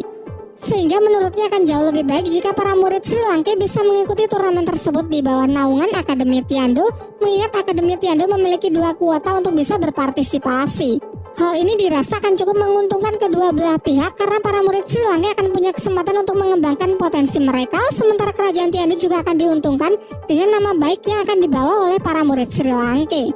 Keputusannya tersebut sempat mendapatkan tantangan dari Flander selaku Akademi Sri Lanka. Ia masih tidak rela kalau kerja kerasnya selama 20 tahun membangun akademi diserahkan kepada kerajaan Tiando begitu saja. Namun setelah Master Xiao meyakinkannya kalau ini semua demi kebaikan para murid Akademi Sri Lanka, sehingga Flander sudah tidak bisa berkata apa-apa lagi. Melanjutkan kesepakatannya, Master Xiao lalu menyampaikan beberapa syarat yang harus dipenuhi oleh pihak Akademi Tiando. Yang pertama, Akademi Tiando harus menerima seluruh guru dari Akademi Sri Lanka, dan semua latihan mereka hanya akan dilakukan oleh guru-guru dari Sri Lanka tersebut tanpa melibatkan pihak dari Akademi Tiando. Di sini Flander yang nampaknya masih berat hati melepaskan para murid Sri Lanka memilih untuk keluar ruangan dan menyerahkan semua urusan tersebut kepada Master Xiao dan Guru Zhao. Mang Hojun kemudian menyusul untuk menemani dan sedikit menenangkannya. Ia mengibaratkan bahwa ini hanya akan seperti meminjam ayam untuk menetaskan telur. Singkat cerita, mereka semua akhirnya kembali pulang ke Akademi Sri Lanka. Master Xiao kemudian menjelaskan bahwa keberangkatan mereka menuju kerajaan Tiando akan berlangsung 2 bulan lagi. Dan selama 2 bulan tersebut mereka akan dibebaskan dari latihan. Sebagian murid menghabiskan waktunya untuk liburan, sementara hari demi hari Tangsen habiskan untuk membuat berbagai macam senjata rahasia yang nanti akan ia bagikan kepada teman-temannya. Singkat cerita 2 bulan telah berlalu. Sebelum berangkat, semua murid berkumpul untuk melihat senjata rahasia terbaru yang telah Tangsen buat. Senjata tersebut ia beri nama Cakar Dewa Terbang. Memiliki 3 cakar besi yang sangat tajam, cengkeramannya cukup kuat untuk menghancurkan sebuah batu. Fitur yang lain bisa ia tembakkan dengan kawat sepanjang 30 meter berguna untuk serangan kejutan maupun meningkatkan mobilitas. Setelah selesai mempresentasikan senjata rahasianya, ia memberikan satu persatu kepada teman-temannya secara gratis. Dirasa semua persiapan telah siap, mereka semua pun berangkat menuju kerajaan Tiandou dengan menggunakan sosis terbang dari Oishike. Perjalanan mereka berlangsung selama beberapa hari sehingga juga sempat singgah di sebuah penginapan. Sampai suatu ketika saat kembali melanjutkan perjalanan, tibalah mereka di sebuah kota yang bernama Kota Silvas. Sebuah tempat yang terlihat sangat barbar di mana banyak terjadi penindasan, penjarahan, dan banyak tindakan kriminal lainnya. Master Sho kemudian menyuruh para murid untuk mengikuti pertarungan tersebut sebagai bagian dari latihan tahap ketiga mereka. Namun sayangnya dikarenakan tim Sri Lanka sudah mencapai rank lencana emas, panitia pendaftaran mengatakan kalau mereka tidak bisa berpartisipasi karena pertarungan di sini tertinggi hanya memiliki lencana perak. Sementara dalam pertarungan arena dibutuhkan kesetaraan rank. Namun jika tetap ingin bertarung, panitia pendaftaran memberikan Master Sho alternatif lain, yaitu dengan mengikuti pertarungan bebas. Dalam pertarungan bebas, dimungkinkan untuk sebuah tim saling menantang satu sama lain meski terdapat perbedaan rank. Tanpa pikir panjang, Master Sho pun mengambil tawaran tersebut lalu menanyakan siapa tim terkejam dan paling jahat di tempat ini. Kemudian dijelaskan bahwa tim yang sesuai ialah tim Dewa Iblis Darah. Tim yang tidak hanya kuat, mereka juga terkenal sangat kejam dan telah banyak melakukan kejahatan. Sejauh ini siapapun yang menjadi lawannya pasti akan mereka bunuh. Flander sempat melarang keras keputusan Master Sho yang dinilai terlalu berlebihan. Ia khawatir kalau keselamatan para murid akan terancam jika berhadapan dengan tim Dewa Iblis, karena meski sudah mendapatkan lencana emas, faktanya hanya Tang Senla yang mendapatkannya. Namun lagi-lagi Master Sho meyakinkan Flander bahwa ini menjadi latihan yang akan sangat berguna untuk melatih mental para murid Sri Lanka. Berita tentang tim pendatang yang menantang tim Dewa Iblis pun dengan cepat tersebar. Orang-orang berdatangan untuk memasang taruhan besar-besaran atas kekalahan tim Sri Lanka. Sementara Flander adalah satu-satunya orang yang bertaruh jika tim Sri Lanka akan menang, sehingga jelas hal itu menjadi bahan tertawaan semua orang. Sampai datang seorang pembisnis kaya yang juga mendukung Sri Lanka setelah melihat pertarungan mereka di arena Raw sebelumnya mengalahkan tim dari kerajaan Tiandou. Sementara itu, Master Sho memberikan briefing kepada para muridnya sebelum mereka masuk ke dalam arena. Di pertarungan kali ini, ia mengizinkan para murid untuk menggunakan senjata rahasia dari Tang San. Ia menjelaskan bahwa ia sengaja memilih tim yang kejam yang banyak melakukan kejahatan sehingga tim Sri Lanka tak perlu merasa bersalah jika memang harus menyakiti mereka. Ia juga berpesan agar tidak menunjukkan belas kasihan, karena jika kalian sampai terdesak, maka kalian dipastikan akan mati. Singkat cerita, kedua tim telah memasuki arena. Dari teriakan para penonton terdengar bahwa tim Sri Lanka pasti akan mati mengenaskan. Hal ini membuat Flander semakin cemas, namun berbeda dengan Master Sho yang nampak begitu tenang dan sangat yakin kalau pihak Tang Senla yang pasti akan menang.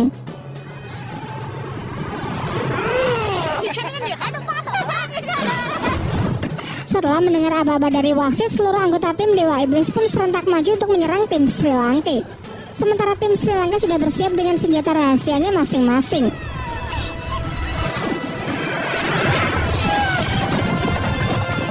Pertarungan pun berakhir dalam sekejap dengan kemenangan dari tim 7 monster Sri Lanka. Seluruh anggota tim Dewa Iblis harus menerima kematiannya karena serangan senjata rahasia tersebut langsung mengarah ke titik vital mereka. Jelas kejadian itu membuat semua orang benar-benar terkejut. Bahkan tim Sri Lanka itu sendiri, karena ini adalah pengalaman pertama mereka membunuh manusia. Di backstage diperlihatkan sebagian murid Sri Lanka begitu syok dan merasa bersalah atas apa yang telah mereka lakukan. Kemudian Master Sho datang untuk menenangkan mereka. Ia menjelaskan bahwa sebagai seorang Master Roh, cepat atau lambat mereka pasti akan menghadapi situasi seperti ini, sehingga momen ini akan sangat baik untuk mempersiapkan mental mereka. Lagi pula tim Dewa Iblis adalah tim yang sangat kejam, yang sudah banyak membunuh dan membuat banyak orang menderita, sehingga tak perlu merasa bersalah karena mereka memang pantas mendapatkan hukuman. Master Sho lalu menambahkan kalau sebagian hadiah dari kemenangan pertarungan ini rencananya akan ia sumbangkan ke keluarga korban dari kekejaman tim Dewa Iblis. Keesokan harinya, rombongan Sri Lanka pun akhirnya telah tiba di kerajaan Tiandou. Namun begitu sampai di depan gerbang, mereka langsung mendapatkan sambutan yang kurang menyenangkan dari para murid Akademi Tiandou. Secara baik-baik, Flander memperkenalkan diri dan rombongannya serta mengatakan tujuannya datang kemari adalah untuk memenuhi undangan dari Akademi Tiandou dalam rangka pertukaran pelajar. Akan tetapi lagi-lagi dengan nada kasar, salah seorang murid Tiandou justru mengusirnya dan berkata bahwa orang-orang miskin seperti mereka tak layak dan tak mungkin diundang untuk menjadi bagian dari Akademi Tiandou. Dai Mumbai yang sangat kesal mengajar satu persatu anak-anak sombong itu untuk memberikan pelajaran sekaligus menunjukkan perbedaan kualitas di antara mereka. 人数却占据着一堆垃圾，我不禁怀疑了世上的抵挡之才。可小子一来，差不多可以了。 Tak lama setelah itu, guru Xingming datang untuk menghentikan para muridnya yang sudah bertindak tidak sopan kepada tamunya. Ia lantas menghukum mereka untuk berlari mengelilingi lapangan 10 putaran, sementara ia akan mengantar rombongan Sri Lanka menuju gedung akademi untuk bertemu dengan para petinggi Akademi Tiando. Dalam perjalanan, Xingming menjelaskan mengenai fasilitas yang dimiliki oleh Akademi Tiando, yaitu meliputi berbagai tempat pelatihan yang dapat digunakan untuk memfasilitasi para murid dengan jenis kekuatan roh pelindung khusus, agar mereka para murid mendapatkan hasil latihan secara optimal. Selain itu, ia juga menjelaskan mengenai jumlah siswa akademi yang memiliki lebih dari 500 siswa yang sebagian besar berasal dari keturunan bangsawan. Di akademi ini juga terdapat 3 kelas yang dikelompokkan berdasarkan sistem leveling. Siswa dengan level di bawah 25 berada di kelas 1, siswa dengan level 25-30 berada di kelas 2, sementara siswa dengan level di atas 30 akan menempati kelas 3. Ia menambahkan kalau anak-anak yang dihajar oleh Dai Mubai di depan tadi adalah anak-anak yang berasal dari kelas 1. Sedangkan tim yang pernah tim Sri Lanka lawan di arena pertarungan roh beberapa bulan yang lalu merupakan siswa-siswa kelas 3. Para staf guru pun juga dikelompokkan berdasarkan sistem leveling. Master Roh dengan level 40-50 akan mengajar di kelas 1, level 50-60 mengajar di kelas 2, dan pemilik level lebih dari 60 akan mengajar di kelas 3. Di atas para guru yang sudah disebutkan, terdapat 3 guru paling senior yang sangat dihormati dan menjadi petinggi di Akademi Tiando. Setelah cukup jauh berjalan, akhirnya mereka pun sudah sampai di depan gedung akademi dan langsung mendapatkan sambutan ramah dari ketiga guru senior. Yang di tengah bernama Senji, level 86 dengan kekuatan roh pelindung iblis ke-8. Di sebelah kiri bernama Bai Bosan, level 83 dengan kekuatan roh pelindung tungku bintang. Dan yang paling kanan bernama Ziling, level 85 dengan kekuatan roh pelindung tipe pengendali tali akar hijau. Kemudian diajaklah rombongan Sri Lanka masuk untuk membicarakan lebih jauh mengenai kerjasama antara akademi yang akan segera dibangun. Kesepakatan kerjasama tersebut pun disambut dengan baik oleh ketiganya.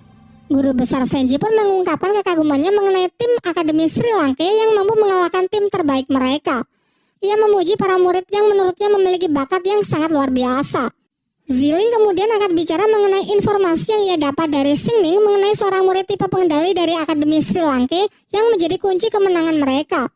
Mendengar itu, Master Xiao lalu menyuruh Tangsan maju untuk memperkenalkan dirinya. Namun tiba-tiba Ziling menarik Tangsan kemudian menekannya di bawah kekuatan roh yang ia miliki. Di sini Ziling ternyata hanya ingin menguji sudah sejauh mana tingkat kekuatan roh yang dimiliki oleh Tangsan. Ketika menyaksikan Tangsan yang masih mampu bertahan, secara bertahap ia terus meningkatkan tekanannya untuk menyentuh batasan dari Tangsan. Ia pun dibuat sangat kagum karena di bawah tekanan ini harusnya Tangsan yang cuma berada di level 33 sudah mencapai batasnya. Akan tetapi terlihat ia masih sangat rileks dan mampu menahannya. Ziling pun terpacu untuk terus meningkatkan level tekanannya hingga saat mulai menyentuh level 40, roh pelindung Tangsan pun mulai memberontak. Yang kemudian diikuti oleh keluarnya tulang roh kaki laba-laba dari punggungnya yang sontak membuat ketiga guru senior tersebut sangat terkejut.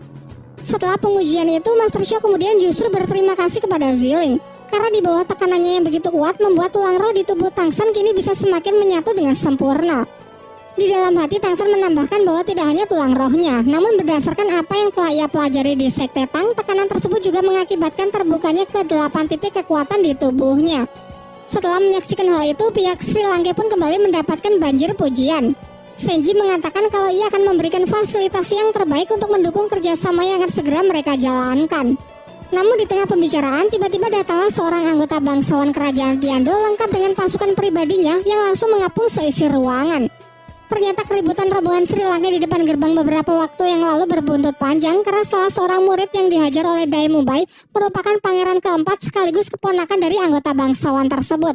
Dari belakang si bangsawan juga terlihat seorang master roh tingkat tinggi yang kehadirannya memberikan aura yang sangat mengerikan. Ialah master roh bergelar Doulo, pemilik kekuatan roh pelindung pengendali racun giok terkuat yang merupakan kakek dari Duguyan. Dengan sopan para guru senior memperkenalkan tamunya kepada si bangsawan, lalu menjelaskan mengenai kerjasama yang akan segera mereka jalin dengan pihak Akademi Tiando. Si bangsawan kemudian menjelaskan bahwa untuk merekrut seorang master roh menjadi bagian dari guru Akademi Tiando haruslah melewati sebuah ujian, yaitu bertarung melawan kakek Dugu. Jika para guru tidak sanggup, maka ia mempersilahkan mereka semua untuk segera pergi karena Akademi Tiando tidak menerima orang-orang lemah. Dai Mubai menjadi orang pertama yang bereaksi atas penghinaan tersebut. Namun apa daya karena perbedaan kekuatan mereka yang terpaut terlalu jauh.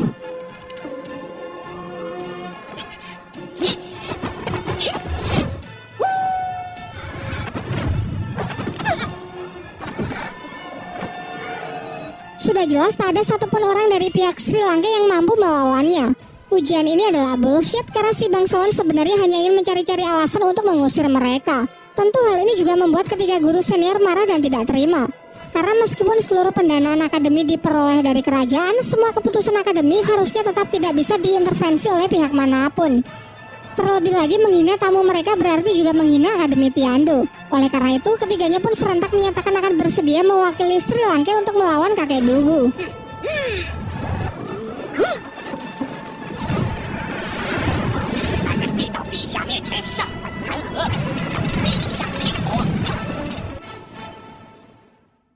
Karena tidak ingin suasana internal semakin memanas, Flander pun memutuskan untuk segera angkat kaki dan membatalkan hubungan kerjasama dengan pihak Akademi Tiando. Dan setelah rombongan Sri Lanka keluar, Sing Ming pun juga mengatakan kalau ia ingin mengundurkan diri dari kursi pengajar karena menghina Akademi Sri Lanka berarti juga menghina dirinya, mengingat ia adalah alumni dari akademi tersebut.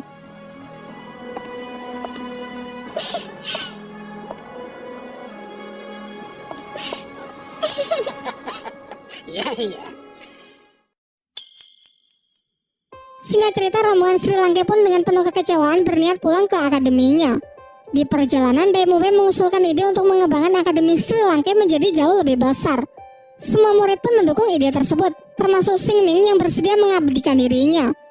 Berjalan sampai ke gerbang kota, Flander secara tidak sengaja melihat sebuah poster yang berisi mengenai Akademi Lanba yang sedang mencari beberapa guru baru.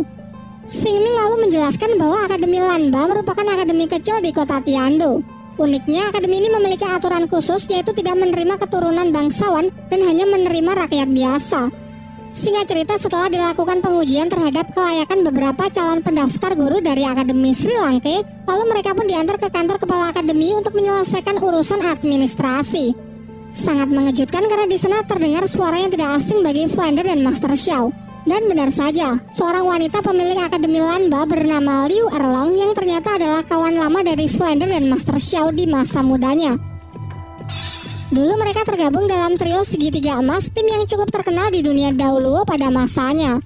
Dan uniknya lagi, Liu Erlong merupakan cinta lama dari Master Xiao yang membuat pertemuan mereka terasa sangat canggung. Di dalam, Flander menceritakan semua masalah yang tengah ia hadapi, mengenai rencana untuk meminjam nama Akademi Tiando untuk mengikuti turnamen pertarungan roh, serta penghinaan yang dilakukan oleh kaum bangsawan kerajaan. Mendengar hal itu membuat Liu Erlong sangat emosi. Sebagai sahabat lama, ia mengatakan akan bersedia untuk membantu, bahkan memberikan Akademi Lanba kepada Flander hingga mempersilahkannya jika ingin mengganti nama akademi ini menjadi Akademi Sri Lanka. Di waktu makan malam, Master Xiao yang masih merasa tidak nyaman memutuskan untuk pergi keluar ruangan. Di luar, ia menceritakan kepada Tang Sen mengenai kisah dari masa lalunya. Dahulu ia merupakan bagian dari klan naga tiran petir biru. Namun karena dinilai kurang berbakat dalam kekuatan roh, ia menjadi sangat terkucilkan. Hingga pada akhirnya ia memutuskan untuk pergi meninggalkan klan untuk berkelana di dunia dahulu dan berharap suatu hari ia bisa kembali untuk membuktikan dirinya. Sayangnya perjalanan itu tak semudah apa yang ia bayangkan, karena dalam usahanya tersebut ia banyak bertemu dengan orang-orang jahat. Beruntung pada suatu momen ia diselamatkan oleh seorang pemuda bernama Flander. Sejak saat itu keduanya mulai menjalin pertemanan dan berjanji akan berkelana bersama di dunia dahulu. Suatu hari ketika tengah menyusuri hutan, mereka bertemu dengan seorang gadis cantik bernama Liu Erlong. Singkat cerita, seiring berjalannya waktu, mereka menemukan kecocokan satu sama lain dan memutuskan untuk berkelana bersama dan menamai trio mereka sebagai segitiga emas. Namun seiring berjalannya waktu pula, perasaan lain di dalam diri mereka mulai tumbuh. Terjadi cinta segitiga di mana dua pria menyukai satu gadis yang sama. Di sini Master Xiao secara sukarela bersedia mengalah dan menyuruh Flander untuk mengungkapkan perasaannya kepada Liu Erlong karena Master Xiao sudah sangat pesimis mengingat secara kekuatan fisik ia begitu lemah sehingga tak mungkin disukai. Akan tetapi siapa sangka ketika Flander sudah menyatakan perasaannya, terungkap bahwa pria yang disukai Liu Erlong sebenarnya justru adalah Master Xiao. Hal ini tentu membuat Master Xiao sangat gembira, sementara Flander tak sedikit pun menaruh kebencian dan dengan cepat bisa menerima hal itu. Seharusnya sampai di sini kisahnya memiliki ending yang bahagia, namun yang terjadi justru sebaliknya. Di malam pernikahan dirinya dan Liu Erlong, di mana Flander bersedia menjadi penghulu, tiba-tiba datanglah paman Master Xiao yang berasal dari klan naga tiran petir biru untuk mengagalkan acara mereka. Master Xiao pun dibuat sangat terkejut saat tahu kalau ternyata Liu Erlong adalah putri dari pamannya, sehingga mereka tidak bisa menikah lantaran masih terikat hubungan persaudaraan. Jelas kejadian ini membuatnya sangat syok dan frustasi. untung saja ketika ia akan melakukan bunuh diri, Flounder datang tepat waktu untuk mencegahnya. Dan di titik inilah trio segitiga emas akhirnya bubar dan mereka memutuskan untuk mengambil jalan masing-masing. Di akhir cerita, Master Xiao mengatakan bahwa setelah peristiwa itu ia sangat merindukan Liu Erlong, namun upaya pencariannya tidak pernah membuahkan hasil. Dari balik pohon, ternyata Liu Erlong sedari awal menguping cerita dari Master Xiao. Singkat cerita, kini keduanya sudah bisa memahami perasaan satu sama lain dan cinta di hati mereka pun perlahan mulai bersemi kembali. Tang Shen yang merasa tidak enak akan mengganggu momen romantis dari gurunya memutuskan untuk pergi terlebih dahulu. Namun saat dalam perjalanan kembali ke akademi, ia merasa kalau ada seseorang yang diam-diam mengikutinya. Dan benar saja, ternyata kakek Dugu datang untuk menculiknya. Dibawalah Tang Shen ke markasnya, sebuah gua di mana terdapat banyak ular dan hawa racun yang begitu pekat. Setelah tersadar, kakek Dugu langsung bertanya kepada Tang Shen bagaimana dirinya bisa mengatasi racun ular giok dari kekuatan cucunya saat pertarungan di arena. Dengan nada menyindir, Tang Shen menjawab bahwa alkohol adalah lawan dari racun ular. Dengan ketidaktahuannya mengenai hal sepele semacam itu, ia mempertanyakan kelayakan dari kakek Dugu untuk dijuluki sebagai pengguna racun terkuat. Masih melanjutkan ucapannya, Tang Shen mengatakan kalau racun milik kakek Dugu hanyalah racun sampah. Hal ini karena racun yang ia gunakan sebagai senjata andalan di waktu yang bersamaan juga meracuni tubuhnya sendiri. Awalnya kakek Dugu menyangkal perkataan Tang Shen. Namun setelah Tang Shen menyebutkan beberapa keluhan yang memang sering kakek Dugu rasakan selama ini, ia mulai berpikir kalau anak di depannya tidak cuma asal bicara.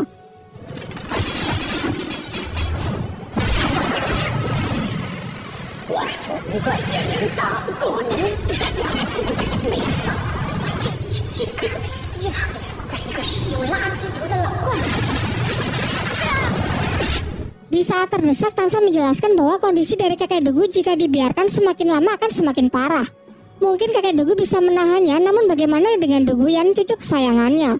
Menurut Tang Shen, Duguyan yang secara fisik tidak sekuat dirinya tak akan mampu bertahan lama dengan racunnya sendiri yang terus menggerogoti tubuhnya. Singkat cerita, mereka berdua pun membuat sebuah kesepakatan. Jika Tang Shen bisa menyembuhkan racun di dalam tubuhnya dan juga cucunya, maka ia akan membiarkannya tetap hidup dan memberikan Tang Shen 3 permintaan.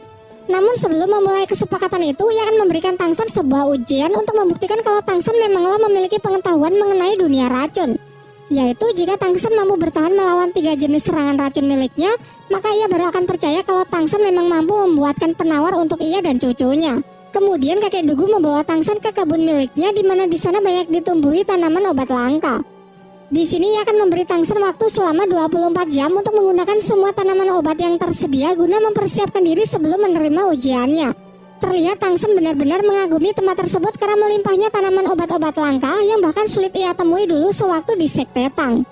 Di pusat tempat tersebut terdapat sebuah danau bernama Danau Es Api, di mana satu danau terbagi menjadi 2 dengan karakteristik yang saling bertolak belakang satu sama lain. Menurut catatan yang pernah ia baca sewaktu di Sekte Tang, danau ini merupakan salah satu tempat suci yang hanya tercipta setiap 10.000 tahun sekali. Namun nampaknya kakek Dugu sendiri tidak begitu paham betapa berharganya tempat yang ia miliki tersebut. Tanpa membuang-buang waktu lagi, ia langsung berusaha memetik tanaman obat di pinggir sisi danau es yang bernama rumput es segi 8. Yang kemudian ia lanjutkan di sisi danau api untuk memetik tanaman obat bunga inti matahari.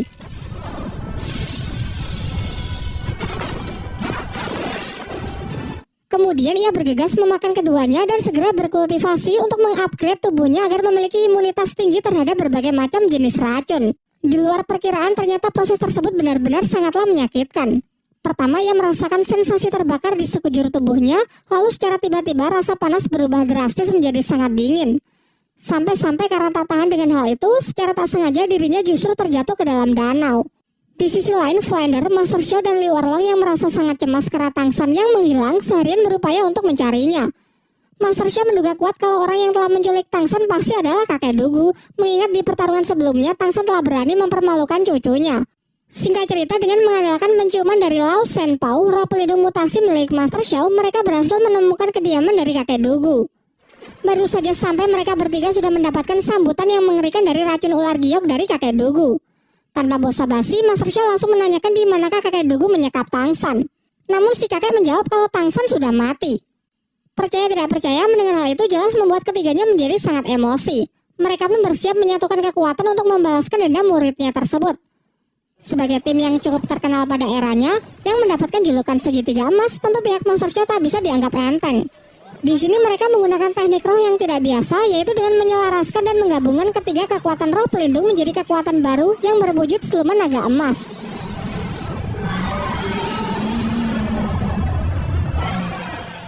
Sementara kakek Dugu juga tak tinggal diam, segera mengeluarkan teknik rahasia, yakni serangan ular giok raksasa. Benturan dua kekuatan tersebut begitu dahsyat yang dilanjutkan dengan pertarungan di udara.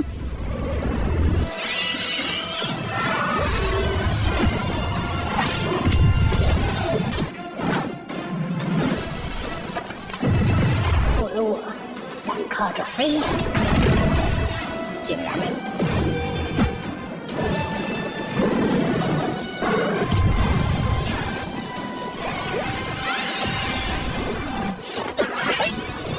体如大的被动杀人了，杀人了！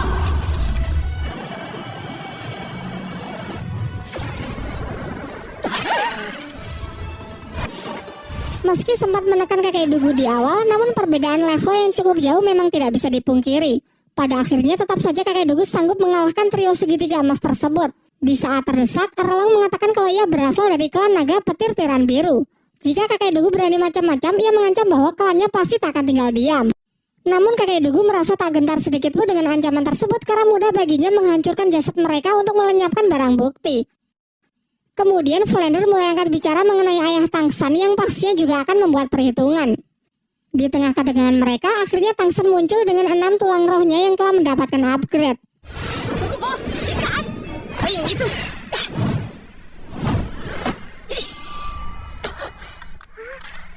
Tangsan kemudian mulai membicarakan mengenai kesepakatan sebelumnya yang kini sudah siap ia terima. Dan mengingat 3 permintaan yang akan diberikan kakek Dugu, Tangsan mengambil salah satunya agar kakek Dugu tidak sedikit pun menyentuh orang-orang dari Akademi Sri Lanka. Singkat cerita, setelah Tangsan meyakinkan ketiga gurunya, mereka pun bersedia pergi dan membiarkan Tangsan menyelesaikan perjanjiannya dengan kakek Dugu. Sebelum Tangsan mulai meramu obat penawar untuk cucunya, sesuai kesepakatan ia harus menyelesaikan ujian yang akan kakek Dugu berikan. Ujian tahap pertama, Tangsan harus bisa mengatasi serangan racun tingkat menengah miliknya. Dan tentu saja berkat kultivasi Tangsan sebelumnya dengan mudah ia bisa melewatinya. Masuk ke ujian tahap kedua, Tangsan harus bisa mengatasi gigitan dari ular giok 9 sisik yang dikatakan sebagai hewan paling berbisa di dunia yang jelas memiliki racun lebih kuat dari ujian pertama. Kemudian Tangsan memberikan tambahan perjanjian jika ia bisa mengatasi racun kali ini maka ular ini akan menjadi miliknya.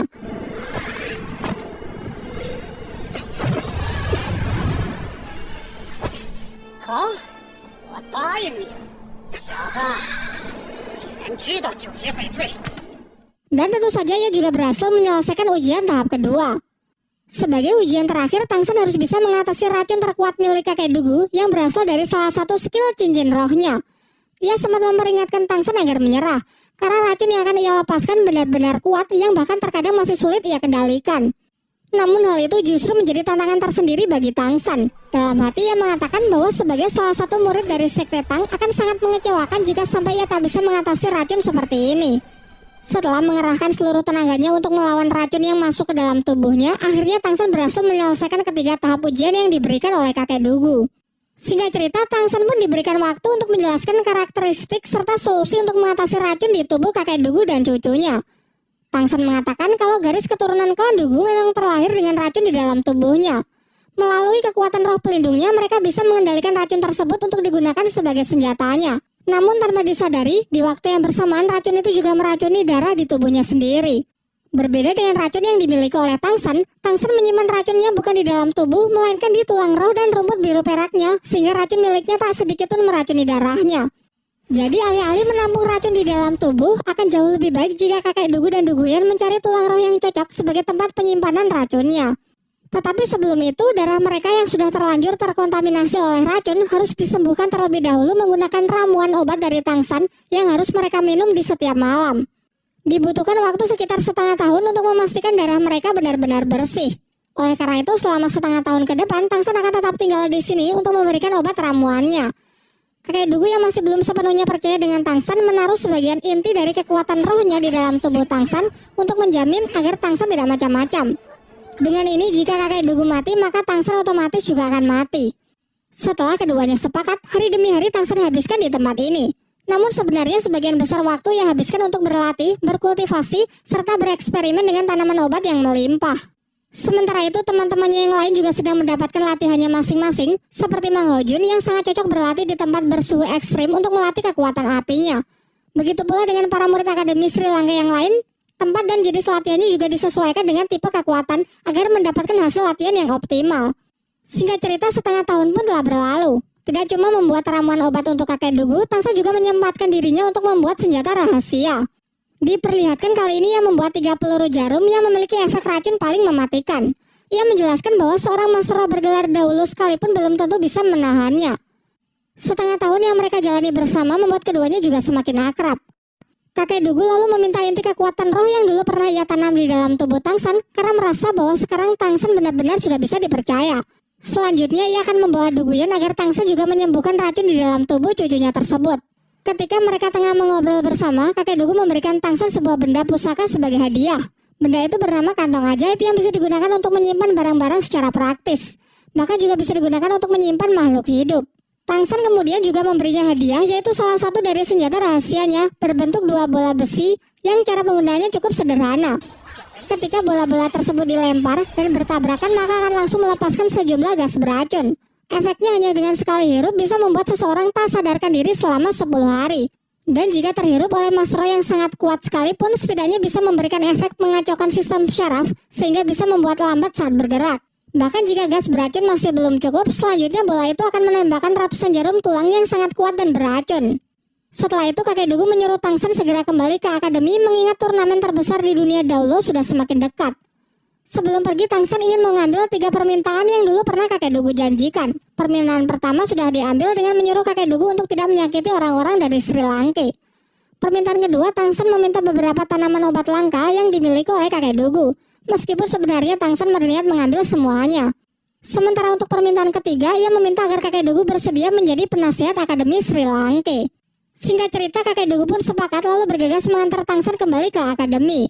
Sesampainya di akademi, semuanya dibuat sangat terkejut lantaran melihat Tangsan yang sudah begitu akrab dengan kakek Dugu, orang yang dulu sempat ingin membunuhnya.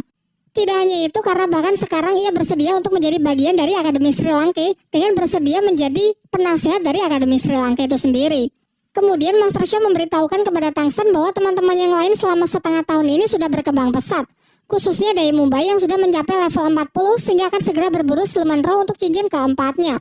Dalam perjalanan, Tangsan menceritakan semua yang ia alami selama bersama kakek Dugu, termasuk dirinya yang kini sudah mencapai level 37. Ia menegaskan sebenarnya ia sudah merasakan peningkatan level ketika salah seorang guru senior Akademi Tiando menekannya. Levelnya kembali meningkat pesat lantaran ia berhasil menemukan tempat yang cocok untuk berkultivasi, yaitu di kebun tanaman langka milik kakek Dugu.